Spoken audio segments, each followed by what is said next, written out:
And welcome to the Doubting Thomas monthly recap for October of 2021, or the way it seems like I think we're just doing a monthly recap for like the last week because God, it has been a week. It has been so busy.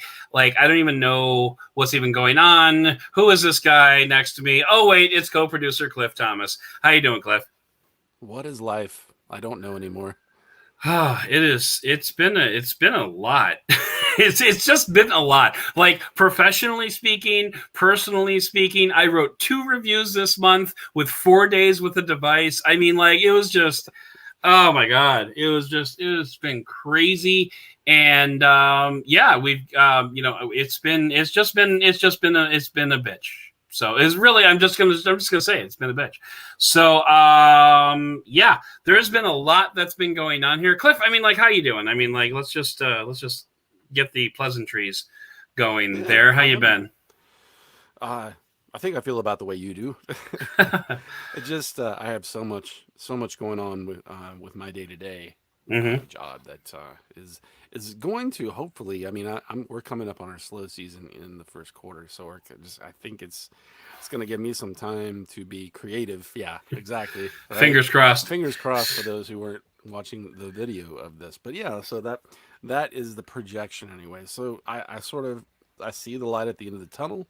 And you know what? I'm also excited. I have a few new toys coming, which Nice, maybe we'll talk about. nice. Yeah, and I mean, and you know, Techtober is brutal. Obviously, I don't do the work that you do, but even just keeping up with it is a lot. But it's also a lot of fun. Absolutely, absolutely. And you know what? I'm going to make an executive decision. We're actually going to go in reverse chronological order here, just because if we don't get to what we did on October 3rd, who cares? Because it was 67 years ago, right? So, yeah. So this past week, I started off the week over at Cliff's house, and we were hanging out, and Cliff was chauffeuring me around. We were doing some geocaching. We actually did a live stream on Monday. We just, hopped onto the YouTube channel, said hi to some friends, and we talked a lot about the Pixel 6. And I wasn't expecting to talk about the Pixel 6 that much, but turns out I actually, for the top story of the week, I actually put in the Pixel 6 stuff and I cut out everything else. And it was still like almost 28 minutes long, 30 minutes long out of the 40. Like we talked a lot about the Pixel 6. So if you are jonesing for the full interview there, patreon.com/benefit of a doubt. That full interview is going up tonight and it'll be available on November the 15th. So I need to give the patrons a little bit of exclusivity there.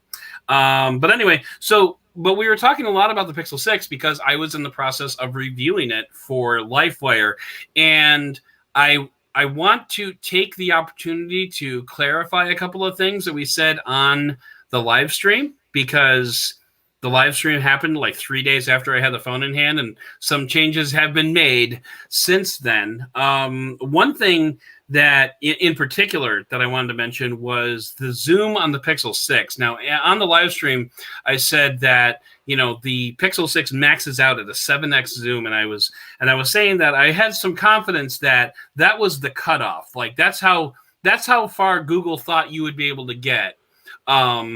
And still have usable results. They just cut you off at 7x. That is not true. 7x on a zoom on a Pixel 6 is garbage. It is hot garbage. It's terrible. I mean, it's like I have honestly seen better zoom on some mid-range phones, and I don't know why. Like, I'm not sure really why it's doing that. And unfortunately, my time with the Pixel 6 has come to an end, and I need to send it out again. But I was inspired by this phone, and I will actually be picking one up myself, like for personal use. And I don't remember who I was talking to, but a friend of mine was saying, if there's any recommendation that a reviewer can give on a phone, it's the fact that they're spending their own money on it. Oh So, yeah, like, absolutely. yeah. You know, we're So actually both picking up one, and I'm assuming you're getting the 6, not the 6 Pro. that is correct, because I would like to have it sometime in this century. Correct. Yeah, I actually. So here's a quick story. So I really wanted the 6 Pro. I held out for it and did order it, and then I actually canceled my order because it wasn't shipping until late January. Yeah, So that's then yeah. I ordered a seafoam green Pixel 6, Okay. and And here it is. originally, no, no. Okay. No, I'm So, just kidding. and when I originally ordered it, it was supposed to be here this week, and then I'm like, well, I haven't gotten a shipping notification, like what, like any kind Yeah. of update on it. And it had pushed out to the 22nd or 24th, something like Oh, that of this really? month. Yeah. That So then I went back again, canceled that order, and I ordered because, I mean, let's be honest, like I ordered the Stormy, what is it, Stormy Gray, the same color that you had for your review unit. I yeah. mean, it's fine. It's Yeah, not one of the it's more exciting colors, but I would say it's probably going to have the highest resale value yeah, overall though. I would say that's true. And I ordered the 256 gig. So as of right Okay. now, it's supposed to be here by the end of the week. Oh, We great. shall see. So yeah, Great. So I'm probably going to stick with the 128. I'm also going to get the Stormy Gray just because, like none of the other colors were really jumping out at me. Like I know a lot of people complained that they wanted the Pixel 6 colors on the Pixel 6 Pro. I don't see like the seafoam gray, the seafoam green. I guess it's okay. Like it just me personally. I guess I'm just more of a boring colorway type person when it comes to phones. Unless it's red, I will totally like lose my stuff for red. But what about the coral red? Not yeah, feeling it. that's a bit pink. That's a bit pinky for me, and I've already owned one pink phone. So, oh hey, CT says they got their Pixel 6 Pro at the Manhattan store on launch day. So good on you, man. That's awesome. I believe if that's correct, I believe CT is one of our newest $5 patrons. So thank you very much, CT. But anyway, yeah. So That's like the reason he didn't have the money for the 6 Pro. that could be. No, he said he got a Pro. He said he got a Pro. Oh, he said he got it says the it. Pro. It says Oh, right yeah, there. yeah, Read the comments, noob. Anyway. But anyway, yeah. So like I'll be ordering that sometime in the next couple of days. Like I said, I had to send back the Pixel 6 already for reasons that will be talked about later this month. But anyway, but yeah, so that was like the main clarification that I wanted to give. Also, my review on LifeWire says like one of the cons listed is poor night performance. I did not write that. So that's a product of editing. I don't know where that came from, but like I thought the night performance was good, like not great. Like it was definitely social media good. I know in particular I took one picture of like a neon sign, like a Johnny Rockets neon sign at Great America that I thought looked really crisp. And so when I take my leave of absence from the podcast and go to Disney this week, this coming New Year's Eve, the Pixel 6 is going with me, along with the iPhone and the Galaxy S21 Ultra. But still, let's be honest. You'll probably have 5 phones with you. I'm gonna have possibly actually on a mount, like yeah, right. I'm gonna take my TriPhone mount just for taking pictures of. Guy. No, dude, we're gonna be in Magic Kingdom on New Year's Eve. That's gonna be some pretty awesome stuff. So. You can I'm make looking forward to like a mount for it on your head, so you can just carry it around. Yeah, that way nobody would be angry behind me. That'd be wonderful. So, it's funny actually. So just a little sidebar, which is relevant because I was testing a phone for the podcast, but we went to our Halloween Great America thing here. It's called Fright Fest, and we went to that. The camera's going goofy again.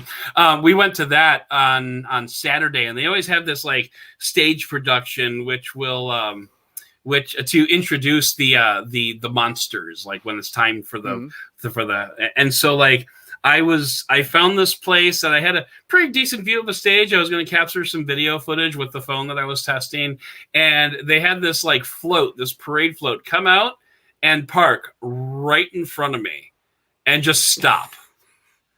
And like it wasn't part of the show, it was just there, and I'm just like, well, this sucks. So anyway, thanks, guys. Yeah, you'll see that in the camera test of the thing. But yeah, it was because I'm like, well, I may as well shoot video of that since there's nothing else to shoot video of. Little sabotagey. Yeah. But anyway, all right. So that was like really my only comment on the Pixel 6. The one thing I had to be really careful of when I was writing the camera section of that review was, is this genuinely a good camera, or was it just the good scenery? Like, because it's easy to be fooled by that. Like, you could take a picture like, oh, this is an amazing picture, but like that could just be the product of being on the Skyline Drive at golden hour rather than actually hurt. having a good camera. I'm fairly convinced that it is just a good camera, but yeah. So I think that's going to have to bear some further testing once I get my personal unit in. I do think it's got to be hard to going in with a Pixel review in that and being not having it colored by just the fact that Pixel By reputation have been good. Right, exactly. So yeah, you get to and I think Samsung and Apple both have that reputation as well. You have to be really careful. Like, is this actually as good as I think it should be? And I think in the case of the Pixel, it's pretty right on there. Like even the slow-mo waterfall was pretty sweet. So yeah, I'm feeling that camera. That's gonna be a good one to add to the personal collection, and then ultimately trade in for an S22 at some point, I guess, probably. And it comes with a built-in hanger, to put it on things. Yeah, so you can hang it up on your computer monitor when you're not using it. So anyway, okay, so let's go back in time a little bit farther. And speaking of gigantic camera bumps, let's talk about the Surface Duo. The Surface Duo 2, to be exact, which I actually today got the pen that goes along with it. I haven't done anything with it yet, so I wish I could have added to the commentary a little bit. I know Michael Fisher tried it out, and he said its use was limited at best. The one thing that I noticed was, I've got the phone right here. When you stick the pen to the phone, it's off center, and that kind of bugs me a little bit. Like, do you see that? Strange, yeah, definitely. Yeah, and like even if you like flip it over, no, that doesn't help. It's just it's a little bit of a symmetry Nazi. So you turn it around and still no joy there. And like it is okay. Like I know the unlocker, David Kogan, showed off, putting it into his pants pocket and taking it back out with the pen still attached to it. It's stuck on there pretty well, but I had it in one of the chest pockets of my coat. You remember the coat that I was wearing, and it did not stay attached in there. My coat of many pockets, but it didn't stay attached in there. I haven't used the pen at all. I'm not even sure if it's charged, to be perfectly honest. Like I just took it out of the box earlier this morning. In fact, that pen was the reason I wasn't able to go back to bed this morning because. Well, that it actually charges via the phone, doesn't it? When you put it on it? So here's the thing. I think it's supposed to, but I think you need to have a special case in order to line it up to do it that way. And I do not have that case. So like they sent me the pen, but not the case. So anyway, yeah, right. So anyway, it might charge that way. I got to read the documentation, honestly. Like I've just been kind of on the go all day today. It's been a bit of an active day today. So I'll have time to sit down with it tomorrow and kind of figure out what's going on with it. But, we had Sherlyn Lowe on to kind of talk down on the phone for 20 minutes. And I thought that was fun. I personally haven't really changed my opinion on it that much. I still think it's a significant upgrade over the first edition, although it would have been really hard to not be a significant upgrade over the first. I had a chance to kind of poke around at the first edition when I was at your place for a while there. Honestly, I don't feel bad about it being $1,500 still. Like I know a lot of reviewers panned it, and I can see their point, but at the same time, I just think that there's enough there that if you have a lot of disposable income, then this is probably an okay pickup for you. Yeah, I think, and I mean, I felt this way about the first one too, right? And I think that it the same things I would say in a lot of ways also apply, but that it is a niche case. Very much. Very definitely I would say for someone who it works a lot in the Microsoft ecosystem of services. Mm-hmm. And is very focused on productivity. So definitely the first one was absolutely. I mean, I made the case that it really would be better. I think honestly, and I still haven't done this yet, but just to be like as a sim only, a data sim only device, like a companion device, Sure. Sure. more like a collapsible tablet or a folio. And I Yeah. think if you look at it like that, and maybe the phone functionality second with the first one especially, I think it makes more sense. But I will say the one thing I was very surprised with is the camera hardware um, has all of the right ingredients. It seems like Microsoft just hasn't figured out how to do optics, or they forgot how to do it because they Yeah. had a pretty great team with Windows Phone and with Yeah. the guys from Nokia. So they probably all just left, and then they were like, starting from scratch. I mean, it could just be more of like a software tuning issue. Like, a Yeah, lot of what they were doing with the camera was based on, Windows Phone. right. And this is Android, obviously, so there's probably going to be different software involved, different drivers. I'm not a developer, so what do I know? But there's a lot of different components that are involved there, so I'm willing to forgive that. It's first gen camera hardware is what it boils down Right. to. I mean, like, And who gets it right the first time out? Nobody. and So didn't you say this was Microsoft's own hardware on yeah, the it's optic side? Microsoft Glass in there. So That's pretty crazy. I mean, yeah, so that is a lot of firsts to that's try a to nail out of the box. it's a bold move. It's a very Yes. bold move. They probably, honestly, Microsoft probably would have been better off going with like a Sony or a Samsung sensor, Hmm. but they wanted to do their own thing. I respect that, and they had the team from Nokia to help put it together. So I can see where they were coming from. I'm not saying they didn't make a mistake, but I can see where they're coming from. Best intentions.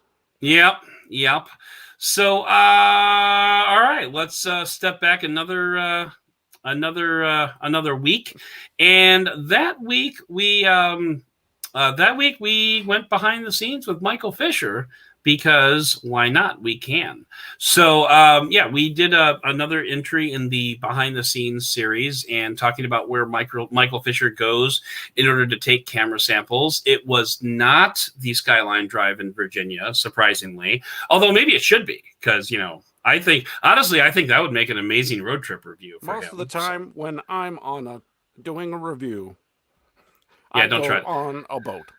Yeah, I don't try used to be that. able to do a pretty good Fisher. It's not there anymore. You could probably still do Apple, Apple. but that's about it. It's like me. The only thing I can say with a German accent is "What makes you think I'm German?" So, uh, but anyway, yeah. So we went behind the scenes, and like that kind of took a different direction than I was expecting because we were talking about like where to go to do low light photos and stuff like that. And for Michael, not surprisingly, if you've watched any of his videos, it's mostly about the narrative. It's not really necessarily about being in the same place at the same time, taking the same photos and comparing them. It's more about like I know generally what to look for in a challenging light situation. So let me try to capture that wherever I happen to be, whether it's Philadelphia, whether it's Brooklyn, whether it's Boston, whatever. And mad respect because I don't think I'm there yet. Like, I don't think I can look at a scene and be like, oh, you know what? This would be great for testing high dynamic range. I'm not sure I can do that. So like, I think what I usually rely on is trying to take most of the same photos, time after time after time, and then just comparing the results with what I remember other cameras doing. I think there's something to be said for both approaches for sure. Yeah, I, I definitely. do I do like what David Kogan does in to some respect. I think also Michael Fisher in that. Yeah, it's an experience based review, real Hmm. world kind of stuff, especially with what the unlocker David Kogan does. So, yeah, it's refreshing. It's something different, and I didn't get a chance to listen actually to that whole interview, so I need to go back and check out the rest of it. Yes, you do. So You all meanwhile, do. meanwhile, my YouTube viewers, when I actually post a video again, I'm so sorry, YouTube. But meanwhile, my YouTube viewers will, get the familiar refrain of the Streamwood City Hall. So, which I think is a really great place to go to test low light photos. Come at me, but they've got, flowers out in front, and they, so you can do the close ups, but they've got like spotlights everywhere. It's really great. So, I personally like it. It has that ambient light that most people that live in a city are going to have. Like if you live out in the suburbs, you're screwed. But if you live in the city, there's enough ambient light there that you can actually capture some decent photos as long as your camera is up to par. And it's actually kind of funny that we're having this conversation right after talking about the Pixel 6 and the Surface Duo 2, because you've got like both ends of the spectrum there. Exactly. So yeah, it's kind of funny. Maybe going in reverse chronological order was not the best idea. Well, now that I think about it. Also consider you have a very, very expensive phone with a terrible camera, and then you have an inexpensive or pretty well-priced phone with a great camera relative to its price. You are absolutely not wrong about that. you are about as not wrong as you can be on that. That's actually a very, very good point. You have the cameras honestly should switch places, just like teachers and lawyers should switch salaries, if you ask me. Agreed. But I accidentally turned on YouTube there, so I got a little echo. But I might have a little personal investment in wanting those to switch, but Oh yeah, me too. So anyway, so did you have any other thoughts about you were kind of walking around with me taking some camera samples with the Pixel. Did you have any thoughts on like the process, or like what do you usually look for in a camera review? Well, I would say that actually talking about shooting with you, one thing I wish that I had done, because I had my Pixel 5a on me, and we were doing shots. I wish that you and I had tried to do some comparison shots. I know that you mentioned when you were here that you wish you had brought your 5a, but we could have kind of that probably would have been a smart thing to do. I'm going to blame the scotch. I don't know what you're talking about. Scotch. Right. You got that last bottle to finish, by the way. But that was pretty good. Unless you already did. You did. Finished it last night. All right. Well done. While it's trick or treating. Nice. That was my treat. That'll work. But yeah, actually, now that you mention it, that probably would have been a good comparison. And I also should mention that part of me buying a Pixel 6 is going to make the Pixel 5a a casualty of Swappa. So that's how I'm, kind of justifying it to myself. Right. I'm also going to trade in an older phone that I have. So essentially a Pixel 6 is going to cost me nothing, which is pretty awesome. That's pretty awesome. Except for shipping the Pixel 5a somewhere. Right. But yeah, so that's going to be going up on Swappa. If anybody wants to buy it, hit me up in the DMs and I'll send you the link. And let it not be said that Adam doesn't suffer for his art, because we were at a place called Natural Bridge. Oh, here we go. In Lexington, Virginia. And you would think in a place that's basically entirely made out of stone that you could find a loose rock, but there was no stone to be had except for over the wall that the rangers the river that strangely appeared don't want you to do. So Adam went over the wall in a chance to get one and took a tumble, and amazingly did not drop any phones or damage any phones. I'm just glad I handed you my camera before I did it. Yes. That would have been so bad. But I guess are you still wearing your bandage for? No, it's better. I gotta call the doctor tomorrow because it's not fixed yet. But it was a pretty rough tumble. But it was all worth it for you, the listener. All for the art. Yeah, exactly. Mm-hmm. So I'm not wearing the bandage anymore just because I don't think it was helping. But I had some friends over on Friday and they're like, yeah, you need to go to a doctor because you're 40 and bad things happen when you're 40. So I'm like, okay, fine. I need to get a flu shot anyway, so it's fine. We found out what happens when we're 40 when we walk up 8 flights of probably 20 flights of stairs. Yeah, well, 10 and 10 as the case may be. All right, we need to move on because I do have a hard stop in about 20 minutes. But all right, so before that, and this is just kind of like a happy mention. But if you haven't watched my interview with Des Smith yet, and that's on the YouTube channel and in the main podcast feed, you are missing a great conversation because that was just a lot of fun. Des is a great dude, and I'm really glad that we finally had the opportunity to sit down and talk with each other. Because honestly, he was one of the first 5 people that I emailed when I first launched this podcast and said, "I want to talk to you, sir, about what you do for T-Mobile and stuff." And it took 18 months, but we finally made it happen, and it was worth it. It was worth the wait. It was a really great conversation. So go check that out. Zachary Palmer said, "Show us the wound." No, there's no wound. Really it's nothing just, to see. Yeah, it's internal. It's all internal. I can do this, which is more than I could do. Oh wait, hang on. There we go. So if you missed it on the live stream, I said, I've had this phone for 3 days, and the reason I did that was because I couldn't hold down my pinky. So, and actually, I normally do this for 3 anyway, so I don't even know why I did it like that. But yeah, I'm Canadian. Yeah. I'm Canadian. I do Canadian 3s or German 3s or whatever it is. But anyway. Yes. So yes, the interview with Des was awesome.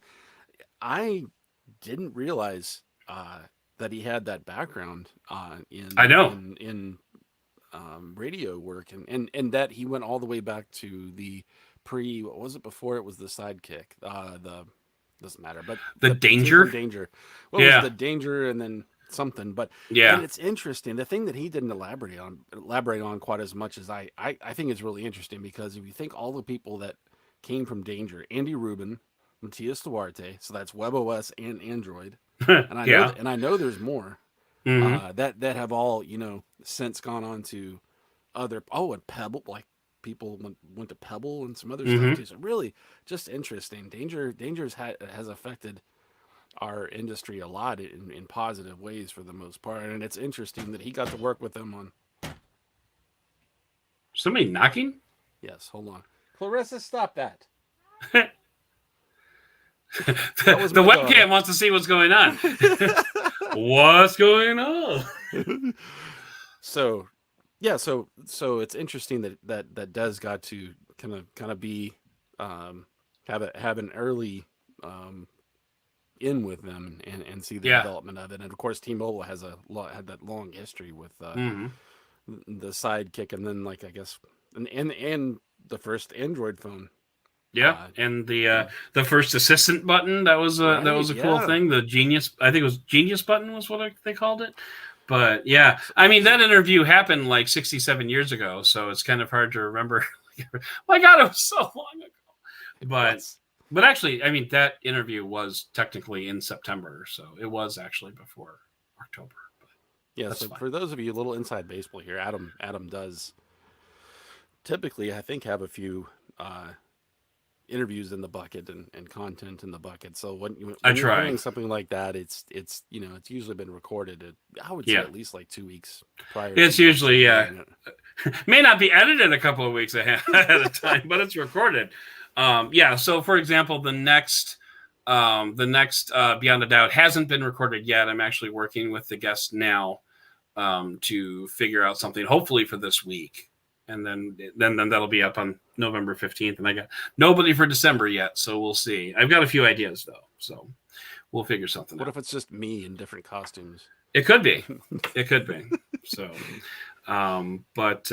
anyway, so before Des, then I got to switch over to my calendar. Oh, we had the Pixel 5a review, which you and I did a back and forth on it. And typically when we do a conversation like that, there's usually not a whole lot left. But I know at the time the Pixel 5a had not received the official build of Android 12 yet. So maybe we can talk a little bit about that and see if you've made any new discoveries. I know you were running the beta at the time. But I was, and then I received the giant update to the official version, a whole 3.98 megabytes. Mine was 10.8 on the Pixel 3a. So, but anyway, so talk.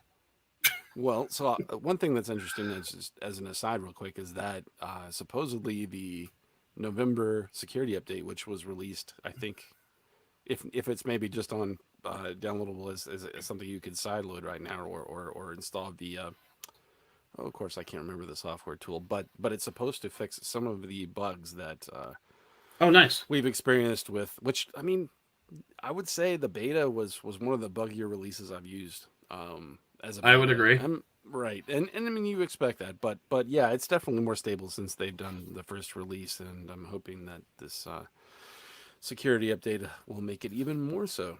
Should we? Did you mention to anybody the wandering fingerprint sensor Oh, no, that was on the something Pixel that 6? I don't think that made it into the review, or maybe it was like a sentence in the review. But yeah, the fingerprint sensor for some reason on the Pixel 6 every now and then would show up like Like the top right corner. where is the well, okay, I don't have the Pixel 6 here. I've got just an old Samsung phone, but like the fingerprint sensor is here. It would show up like up here for some, like the icon for it would show up here. So I would put my finger up here just for giggles, just to see what happened. I would put it up here, and this would light up down here and say, "Oh, here's your finger. I don't see anything. Oh, you failed." So. And so, like, it was the weirdest. It was the weirdest bug. That's probably honestly one of the weirdest bugs I have ever seen on a phone. It was really strange. Yeah. It was, and we got pictures of it. So we took a screenshot. Yeah, going back to Android 12, and this is not specific to the Pixel 5a. I would say it's, I guess, specific to the Pixel series right now because I think it's the only phone that has an official release of it. But I'm not a fan of. Like I do like the simplified system controls, except for the one that has combined Wi-Fi and phone data into one. That just has. I've heard a lot of this one right here. Yeah, because it's too. I'm trying to get it in the screen for our. And dang it, it's moving. But it's two steps down to turn Wi-Fi off, and so in simplifying or in trying to simplify things, I think that they have made it more complicated. I think I understand what they're trying to do with that, and it's because most phones, including the Pixels, will, if you want to, you can set it up so that it just swaps between mobile data and Wi-Fi, and there it is. So yeah, I just put up a screenshot or a photo that we took of the fingerprint sensor showing up in the exact wrong place in the upper right hand corner of the phone. So just wanted to put that up there while you were talking. I think we actually have a picture of me putting my finger on it at some point. I took a bunch of photos because I wanted to make sure I captured it. But I'm going to try not to reveal. Oh, there's a astrophotography. I went the wrong way. But yeah, let's not put my email. That was a pretty good one. That was, except it's got my email address on there, so I don't want to keep it on there. But anyway, so everybody look. Okay, now it's gone. All right, now I'm going to stop sharing. So so nobody write down that email address. Actually, it's fine if you do. The host, at benefit of a doubt, goes to that email address anyway. So not a big deal. Not like we're keeping not like we're keeping secrets here. So but anyway, so I go ahead and complete your story from when I was Well, so that I understand. I think where they're going with that combined just into an internet button, but I would say for power users, it's probably or people that are more used to having more immediate access to those in previous versions of Android, it could be a sore spot. Yeah, and I think I was listening to Jason Howell talk about this on All About Android. He was saying like by putting that button there, by putting both the Wi-Fi and the mobile data buttons in like that one combined thing, that was to help alleviate people that were accidentally turning off Wi-Fi and then forgetting to turn it back on, that type of thing, which I guess that's a use case. Personally, I leave Wi-Fi on all the time anyway. So like, I don't know why anybody would do that. Like, and we actually had this discussion in the chat that we have at Digital Trends. Actually, we were talking about like, killing processes in the background and stuff like that. And like, a lot of people have said, like, especially Apple fans have said, if you close all your apps, you're actually hurting your battery life, because what's going to happen is the next time you open it, as Apple's going to have to relaunch it from the start, basically. And so we were having a discussion in Digital Trends, like, should we write about this? And like, I don't remember what the actual context of the conversation was, but I said it then. I'm like, I have never noticed any demonstrable effect on battery life for leaving background processes open versus closing them. I have to imagine that by this point, phones have gotten to a point where it doesn't really matter all that much. So like, I don't know, it could just be me, but like, if leaving apps open in the background or closing them makes a difference of between 5%, then that would be news to me, honestly. I just don't think that it has that much of an effect. And the same thing with like leaving Wi-Fi on, because some people argue, well, then it's always searching for Wi-Fi. Yeah, but is it? Like, is it really hurting it all that much? Are you allowed to talk now? Is the stuff going on in the background there? Is that done? I have absolutely no idea what was going on there. I might have to have a discussion with somebody. It sounded like there was a murder. My child might have been murdered, y'all. I'm just saying. Okay. No, it's funny though. My habit of leaving Wi-Fi on all the time actually goes back to WebOS, because it did have a demonstrable effect on the. I remember that. Yeah, on battery life.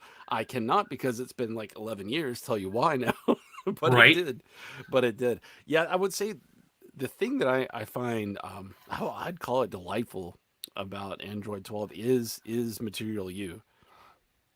Okay. Just being able to pick a background and have it theme it for you and have it be pretty consistent across everything, including your system icons. If you turn that beta feature on, it's just it makes your phone feel personalized. And honestly, it's one of the, I think, bigger advances I've seen in a phone user experience in a while.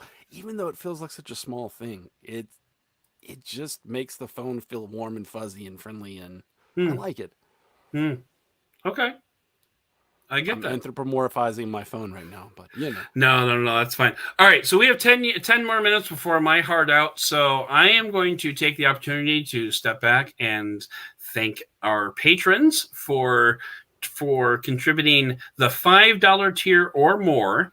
And we have a new person at the $5 level. That is Chaim T, who I believe was actually CT that was chatting with us earlier today. So thank you, Chaim. We have Clifton Thomas, who is for some reason still contributing $5 a month to this podcast. We have Josh Stone. We have Michael Keeper. Shoot, did I say that right? I think Keeper, right?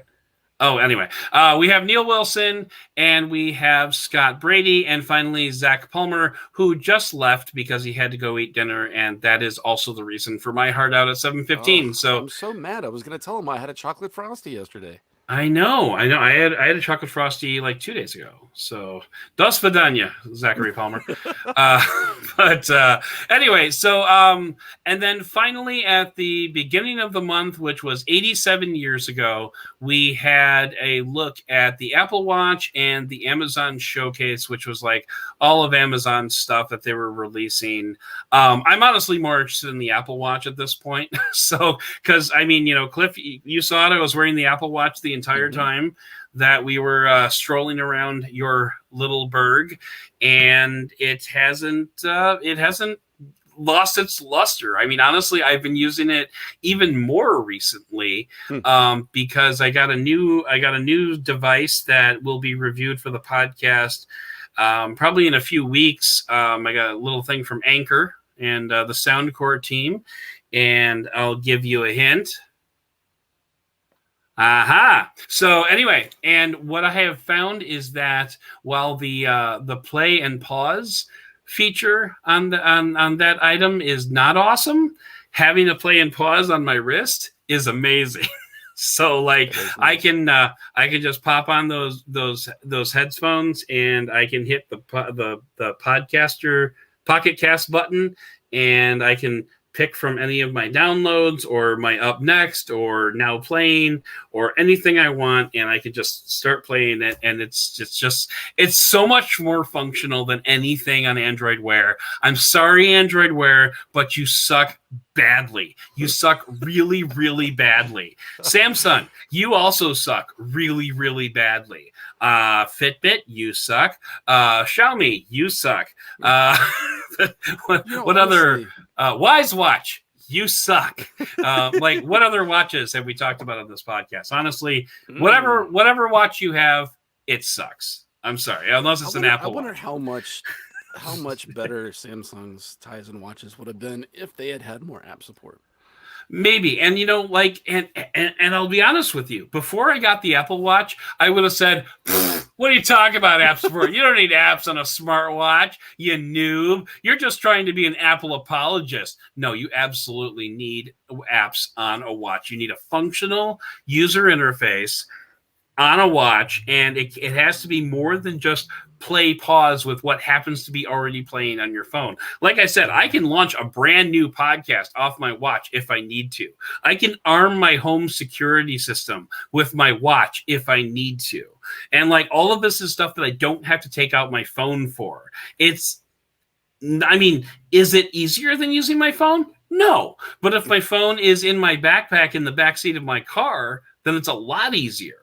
And like, it's just, I honestly never want to hear the argument, I don't need apps for my smartwatch, because if you don't need apps for your smartwatch, you have never had an Apple Watch.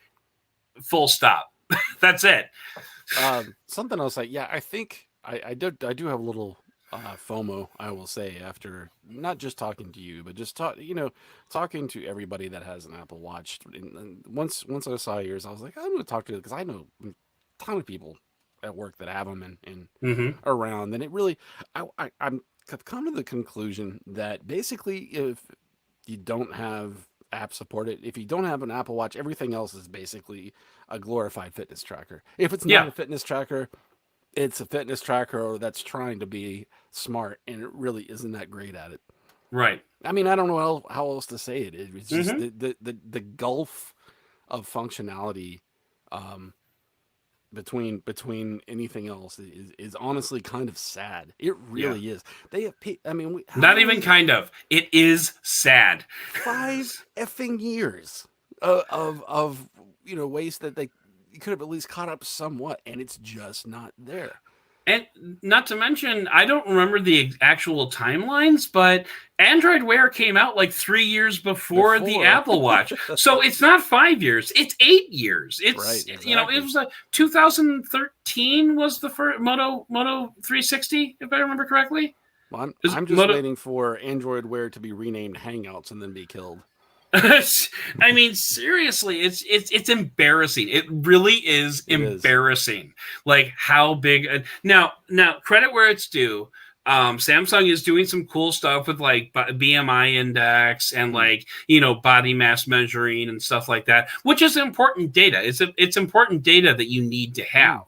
Functions for a fitness watch. Right. And similarly, this was one of our stories that we tackled last week. Oh, that reminds me, I need to send out a newsletter. Anyway, this is one of the stories that we tackled last week, was TicWatch is getting that heart health stuff, which is also important data. And, Apple is still doing like health data. That's all important too. But like, just when it comes to like functionality, it's just, it's embarrassing. It's really just, they're, like I said, Apple is pantsing everybody else and stealing their lunch money, and like doing it in front of the teachers. I mean, it's just, that's how wide a gulf. And the teachers are actually buying tickets to watch Apple steal lunch money from other students. They're looking at their Apple Watch and going, yes. Yeah, it's ridiculous. But anyway, I'm done ranting about smartwatches for the moment, and in general, I'm done ranting about October. Actually, so, okay, you got one more thing. This is not with Apple Watch, but I was going to say, before we wrap it up, I want to mention that one of the things you took away from my house was a new microphone. If you notice, all right, watching the video, Adam is not using his Elvis mic, the Shure SH 44, 55. 55. Okay. 55L, I think. Yeah. Yeah. He That sounds is right. using a. You know, I should know this. It is. Well, anyway, it's a new mic. It's a new mic. Whatever it is. Yeah, I've No, actually actually, mentioned it on the. I mentioned what it is on the podcast before, but it's it's a escaping me. stellar. It's a It's stellar a mic. Stellar X2, actually, which is supposed to be a poor man's Neumann 87, I believe, in terms of the sound that it replicates.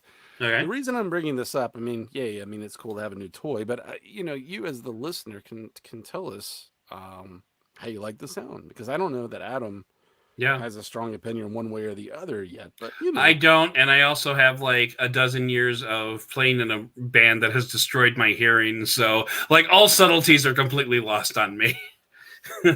So I told him Yeah. before we went live, I feel like I'm definitely noticing more nuance, and it definitely sounds a little brighter, which I think that is the thing with the Shure SH55 is that it's very warm, vintage sounding. Mm-hmm. So it's more than just the casing. I mean, it really is that sort of analog, whatever you want to call it. But Yeah. so let us know how you feel. Yeah. Especially once you listen to this on the actual like edited audio Yep. version. Host at benefitofadoubt.com or benefitofadoubt.com/contact. Let us know how you like the sound, or if you're a patron, hop into the Discord. Right, And exactly. and talk about it there. I will say that coming up, we have a not entirely small month ahead of us. So I know for a fact that we're going to be doing an iPhone review. That's going to be coming up this week. I'm going to be doing review on a Motorola phone. I've got a Lenovo laptop that I should probably actually finally move into and do a review for, that I've been honestly putting off because this thing intimidates the hell out of me. But so I'm going to be doing that. I am going to have a lot of free time this month. So there's going to be an announcement for that at some point this month. So some big announcements coming, some big reviews coming. Definitely pay attention to the feed and tell all your friends. Don't forget to subscribe to the podcast. Click a like down below. Smash that bell. All that stuff. Leave a review, because reviews are what help us the most. And, just generally keep on being awesome. And Cliff, thanks for coming on and doing the Doubting Thomas monthly recap. Absolutely. Thank you for driving me around all last weekend. And to everybody who joined in the live stream, it was great to have you along. And everybody who's listening to this at home, I'd like to thank you for listening and for giving us the benefit of the doubt. I was waiting until exactly 7:15 to say that because now we got to go. Peace out, everybody. Thank you guys for watching.